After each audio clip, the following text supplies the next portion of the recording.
오늘은 지돌이의 생일이다. 지돌이는 생일 특집으로 워터파크와 놀이동산, 그리고 토이킹덤이 아닌 갑종 회송을 원했다. 지돌이는 이제 스스로 영상 편집하는 법을 알았다. 이렇게 촬영과 편집을 스스로 해서 영상을 업로드하고는 한다.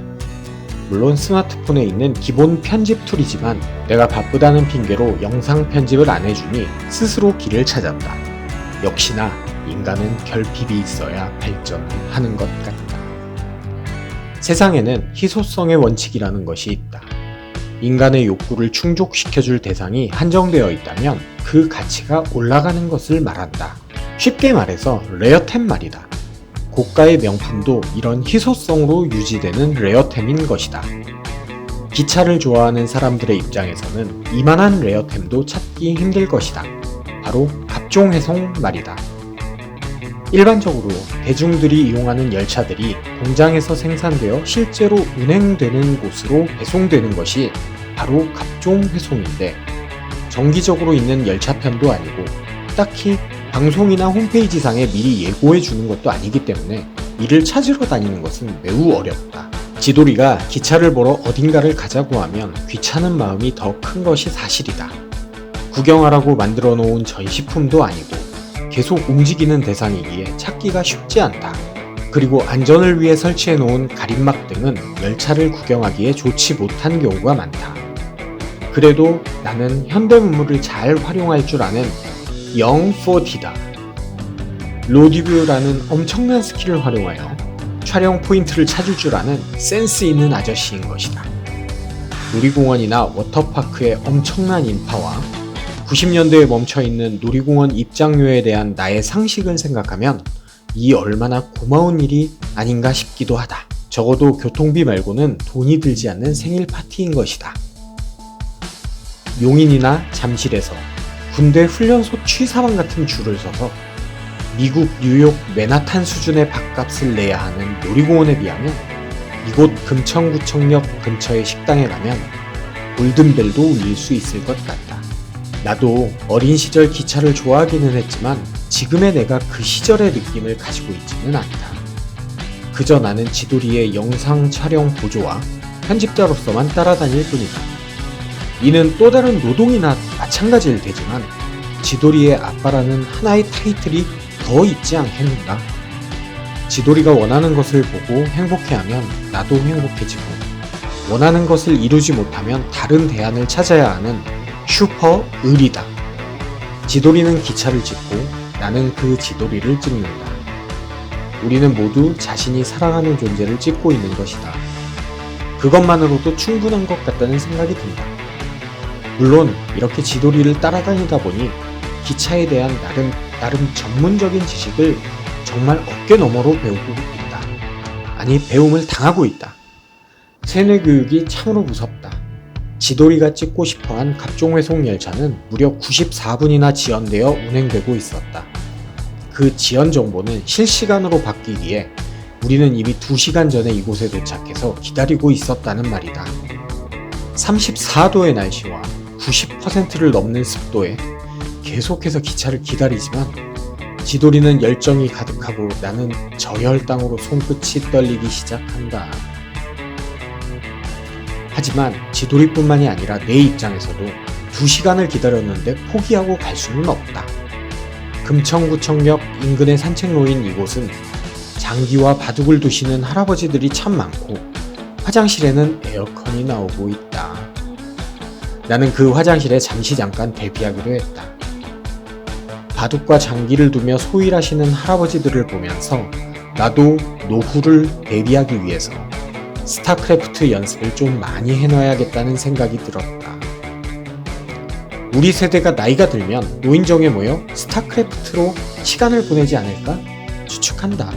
아마도 있을 법한 밥값 내기 스타크래프트를 위해서 연습을 해놔야겠다.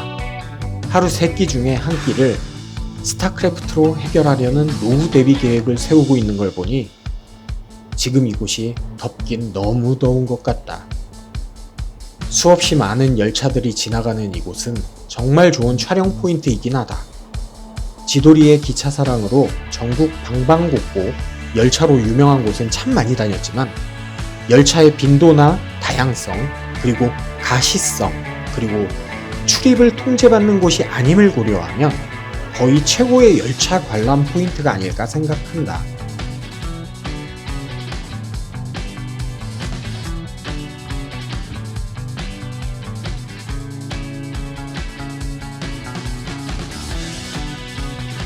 너무 더운 나머지 철길에도 물을 뿌리나 보다.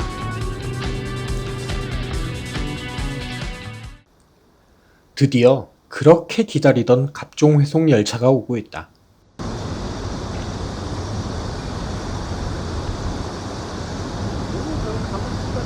이 새끼도 가만히 있냐, 그 노숙력이?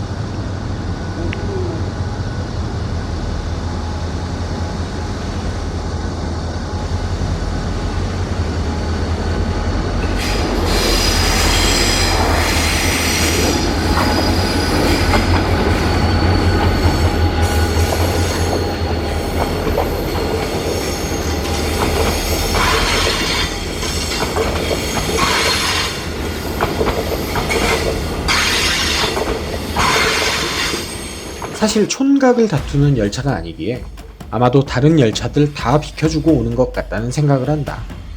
지돌이 말로는 4호선 열차라고 한다. 4호선 열차가 지방에 있는 공장에서 생산되어 디젤 기관차에 이끌려 서울의 4호선에 배치되는 것이다. 이곳에는 어떻게 소식을 알았는지 철도에 관심 있는 사람들이 몇몇 모여들어서 촬영을 하고 있었다. 눈이 마주치지만 결코 대화를 하지는 않았다. 서로 너도? 라는 느낌의 눈빛은 주고받지만 각자의 할 일만 할 뿐이었다.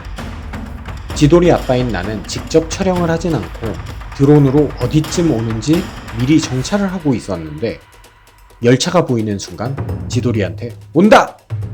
하고 말했고 그 순간 각자의 준비를 하고 있던 따로 놀던 그들이 마치 자석에 의해 하나로 정렬되듯 철로를 향해 카메라를 들었다. 어린 시절에 나는 왜 그리 기차를 좋아했을까? 그리고 왜 나는 지금 기차를 좋아하지 않을까? 하는 생각을 하게 된다. 아마도 익숙함이 지금의 나를 맞는 것이라는 생각이 든다. 어른이 된 지금의 나에게 기차는 신기하지도 새롭지도 않은 그저 힘든 일상으로 나를 데리고 가는 유튜브나 보면서 때워야 하는 시간 속의 배경이 되는 존재일 뿐이다. 어린 시절의 나에게 기차는 아주 가끔 탈 수 있는 매우 신선한 이벤트였음에 틀림없다. 우리 집에 가려면 1호선을 탈 일이 없었음에도 나는 1호선 빨간 열차를 타자고 졸랐던 기억이 난다. 아마도 우리 집 앞에 가던 늘 타던 열차는 덜 새롭고 거의 타보지 못한 1호선 빨간 열차는 더 새롭기 때문이 아니었을까? 이 갑종회송 열차가 지돌이에게도 다른 철도 동호인들에게도 가치를 가지는 이유는 이것이 비슷하지만 특별한 열차이기 때문일 것이다.